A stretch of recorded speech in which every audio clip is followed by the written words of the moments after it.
What the heck is up, you guys? It's your boy Ace, aka Animated Heroes, here back with another action figure review. And as you guys can see today, we're going to be taking a look at the SH Figuarts Avengers Infinity War Doctor Strange Battle on Titan edition. And this looks like a really dope figure, so I'm pretty stoked for this. But let's go ahead and get to that sexy packaging as always so we can dive right into the figure. Now for the sexy packaging, it does fit that theme of Infinity War. You have the browns, the yellows, the golds. You got an image of Doctor Strange right here. Of course, with the window packaging where you can see the figure and some of the accessories. Tamashii Nations Bandai, Doctor Strange Battle Edition. Designed by Tamashii Nations, made in China. Doctor Strange up top. Nothing much going on at the bottom. You've got a cool image of him using the sword right there. On the side, we do have him using some of his magic effects. On this side, we just have pretty much a vanilla pose of the figure. And then, of course, on the back, we do have some poses you can get the figure into and all of the legal stuff that I can't read because I imported this from Japan. So, that being said, let's bust this open so we can see what this guy's all about. Now, straight out of the packaging, I will say that this is my very first Doctor Strange figure ever. I've never owned any of the other SH Figuarts, nor have I ever owned a Marvel Legends. But lately, I've been building my Avengers team, and I just figured with as much work as this guy put in Infinity War and in Endgame, I had to have this figure just because if it wasn't for him, pretty much they wouldn't have even beat Thanos. But this guy, Doctor Strange, was just so dope in both of those movies. And I have to say that this figure translates very well from movie to action figure. Tamashii Nations absolutely killed it. In terms of looks, as you guys can see, that head sculpt is spot on. The 3D paint technology that they use, or 3D print technology, it's getting better. I feel like they struggle with Chris Evans a bit, but this guy, they knocked it out of the park. Now, as far as the hair goes, as you guys can see, it's actually like a dark brown with a little green in it. I wish it was a little bit darker, but it doesn't bother me that much. Also, they've got the grays in the hair. The face sculpt is perfect. The mustache, the costume is just so many different colored blues, or probably 3 or 4, not so many different, but all these different color blues. You've got the wrinkles in there. So much sculpt work is put into this guy. I love these golds, the reds, the straps on his arms. This is just really, really dope. And these pieces right here are soft plastic, so they shouldn't hinder articulation too much. But I mean, you really don't need this guy doing any kicking poses. He's not the type to be doing a whole lot of action stuff anyway. But still, just all the way down to the boots. This guy, not only does he look nice, but he feels nice. This figure just feels amazing. I really, really love this. And this is just showcasing that Tamashii Nations really can do good work from time to time as long as they put some effort into it. Now, the cape is what kind of throws me off because it's interesting how they chose to do it. Now, it doesn't connect in here anywhere. I'm lifting them up too high. It doesn't connect in here anywhere. Actually, what it does is it's on this hinge right here. And at first I thought this was a little weird because if you flap it all the way down, you get this gap in there. You can't really see what's going on with the engineering. And it just looks like the cape is separate from this piece right here. But this kind of helps. If you lift it up, you can get an average looking cape. But if you lift it all the way up, this is what's going to help you get that cape blowing in the wind effect, because it is a bendy wire in the cape. And so the higher you lift it, the higher that cape will sit. And it's weird engineering, but I feel like it's a good idea because of the fact that despite the fact that this cape has wire in it, bendy wire, it's still a very, very thick cape. And so it probably wouldn't be able to sit up without this piece in there that hinges upwards. So I do like that idea. But anyway, I've rambled on. This figure is dope in terms of look, sculpt, design, all that good stuff. So let's go ahead and put him back and see how tall he stands so we can get into everything else. Now, as far as the height goes on this guy, he stands right under 6 inches.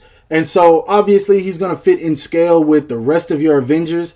I feel like he's a little bit too small, but of course we'll see his size comparisons with some of the others later on in the review.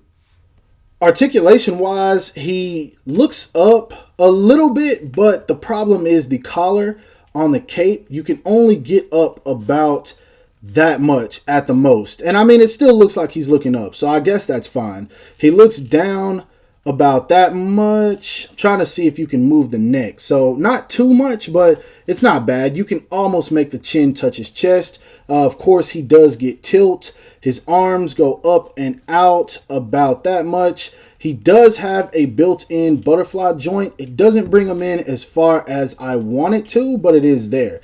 Now, he doesn't have a bicep swivel. It's actually at the shoulder, but you can rotate it. He has single jointed elbows, unfortunately. His hands are on a ball peg, and they're not very restricted at all. So that's one thing I'm happy about. As far as leaning forward, he crunches forward about that much. He crunches back about that much, and it's all at the waist. I don't think there's any diaphragm joint underneath here. I'm pretty sure it's not. But of course, you can turn him side to side. As far as the legs go, he kicks forward about that much, which is actually very good considering the fact that he's got all this plastic on him. And it sticks, as you guys can see. The plastic's not weighing the leg down.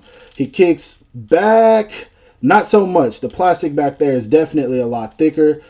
He kicks out, and I popped the leg off, but I'm going to leave that on camera. He kicks out about that much, and I think that's good enough. He does have a built-in thigh swivel, double jointed knees, even though it might kind of be useless. Actually, that's a single joint. That is not a double joint. It's a single joint. So I'm mistaken on that. But it goes back far enough. As far as the foot goes, let's see. Mine is a little stuck.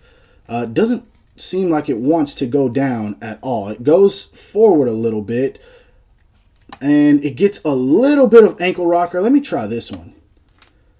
Yeah, that foot does not go down. It goes up just about that much.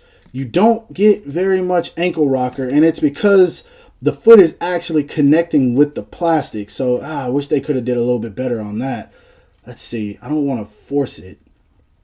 Let's see. So what I'll do is I'll actually probably play with this off of camera, and if I do figure something out, I'll add it in at the end of the video. But for now, this is as much as you get when it comes to ankle rocker. He does have a toe hinge, as you guys can see. So articulation wise, I'll say he's decent. I feel like they could have done better at the feet though. Now when it comes to the accessories, you definitely get a ton with this guy, and I will try to run through these really fast. But first off, you get his default head sculpt with a pair of fist hands. You get a pair of fist hands with the fingers separated just a little bit, and that's for one of the other items I'll show off in just a sec. You get a pair of magic effects / east side hands, and these are super cool. You get a pair of Rockstar hands, or you could be using these for magic effects too. I'm going to call them Rockstar hands. Y'all can go with it or not. You get a pair of relaxed hands, which these can be just when he has his hands by his side. You get another pair of relaxed hands.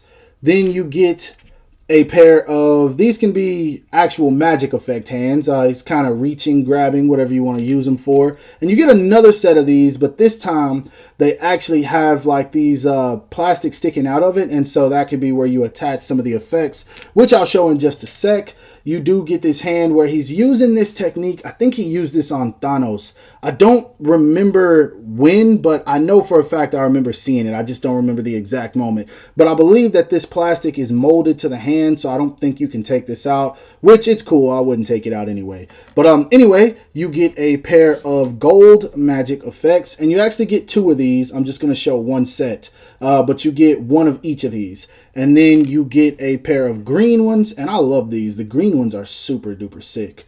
You do get a more plastic one, as you guys can see. This one, actually, you can see the light reflecting off of it. But you just stick that around his hand and attach the hand to it. You get two of these as well. You get a green one, but you only get one of these from what I've seen, unless they forgot to add the second one in mine. But you get one of these.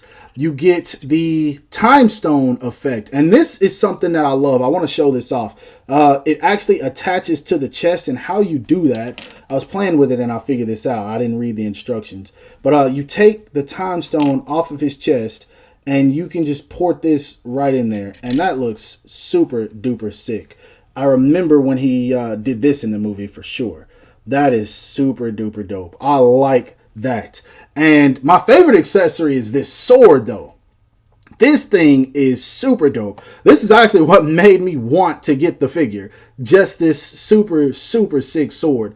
I love this. But yeah, this comes with him. And then, of course, you do get the effect or faceplate where his eyes are closed. And I don't know how I feel about this one. This is giving me J.R. Smith vibes. If you know, then you know. But I don't know how I feel about this face. It's cool. I'm glad that they added it. Nothing wrong with an extra head sculpt, but it is what it is. But that's still not all. And the last thing that you get is this effect piece, if that's what you want to call it. It's basically for when he makes his entrance to the battlefield. And I think this looks dope. I don't really care for these plastic pieces too much, simply because the way these are made, depending on how you have your light, they will capture the light. And so you'll see the light reflecting in the corners when you're trying to take shots of it. As of right now, you guys don't see anything because of the way I angled my lights. But this is actually how he looks in front of it. And I feel like I could definitely use this to take some dope photos. If I can get him to stand up. There we go. But yeah, it's cool. I'm glad that they added that. Honestly, I thought it was just something they photoshopped into the photo to kind of sell the figure a little bit more. But the fact that they added it is super cool. And I'm happy about it regardless. Now for some size comparisons, here he is standing next to the SH Figuarts in-game Captain America, the SH Figuarts in-game Iron Man, and this is the Final Battle Edition. And then of course the Mafex Infinity War Thor. And he looks a little short compared to all of them. But then again, the actor might have been short. I don't know. I was so invested in the movie, I wasn't paying attention to the height differences. You guys tell me in the comments. Next up, here he is standing next to the SH Figuarts Mark IV War Machine, the SH Figuarts, I believe, Infinity War Scarlet Witch, and then the SH Figuarts movie original Black Widow. And it's weird because he's almost as small as Wanda, and that's pretty strange to me, no pun intended. Lastly, here he is standing next to the Mafex Spider-Man Into the Spider-Verse Peter B. Parker, which is probably my favorite Spider-Man figure. Go check out my review of that if you haven't already. The Mafex Spider-Man Homecoming figure, and I'm glad to see that this Spider-Man is still smaller than him. And of course, the Marvel Legends Deadpool movie version Deadpool. And I don't know, I just love that scene where Spider-Man meets Doctor Strange and he says, "Oh, we're using our made-up names. I'm Spider-Man." That part was classic to me, and I just had to throw this in a review for whatever reason. So laugh and go on.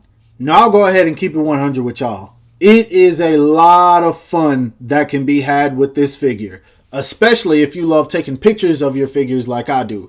You can have a lot of fun with this guy. My only issues with him are the fact that they went with single jointed elbows. That's not that bad. That's a personal nitpick. Many of us will probably be able to look past that no problem. But my main issue is the fact that the ankle articulation is lacking. As you guys can see, I couldn't get either of the feet to sit down flush. That's one of the only thing that's going to bother me, because it's going to make some of the dynamic poses not look as cool, because of the fact that you can't get that foot to sit flush on the ground. That's an issue I normally have with Mezco. That is not something that I normally have with Tamashii Nations. I don't know what happened here. But other than that, the paint on this guy, phenomenal. The details on this guy, phenomenal. Sculpt, phenomenal. The cape, amazing. At first it was weird to me, but after seeing what they were going for, I could definitely work with it. The accessories, I don't even have to get into it. Whenever I feel like I talk about a bunch of accessories and I have to reshoot it 3 or 4 times, it's enough accessories for me to give it a 10 out of 10 in that aspect. So this guy is dope. I'm very, very happy with this release. I've seen some other Doctor Strange figures. I don't know. I don't think they compare to this guy just because of everything you get with this one. Now, if you don't care for all the accessories, you just need something to throw in your collection, by all means. I know there are some other Doctor Strange figures that are a little bit cheaper. This guy runs around 80 bucks, I believe. And then with shipping, I paid about 100 and something. But you can find the other releases for around 60, 70 if you look hard enough. But this one, this is it for me. This is the definitive Avengers Infinity War Doctor Strange. I love this figure. I actually feel like I enjoy this more than I enjoy some of the others that I showcased in the size comparison. So you guys are going to see a lot of photos of this guy. Maybe some at the end of the video. I don't know. But yeah, This guy is super duper sick. If you're interested, pick it up. I don't even want to ramble on about it. It's a good figure. That's all I have to say about it. But I hope you guys did enjoy it. If so, don't forget to leave a like because that always helps me out. Subscribe to my channel. If you guys haven't, make sure to follow me on everything you see listed in the description below to keep up with my activity outside of YouTube. I am most active on Instagram, so if you guys want to keep up with me, check out my Instagram and also follow me on Twitch and all the other good stuff that you guys see below. But hope you guys enjoyed. Have a great rest of your day and stay safe. Peace.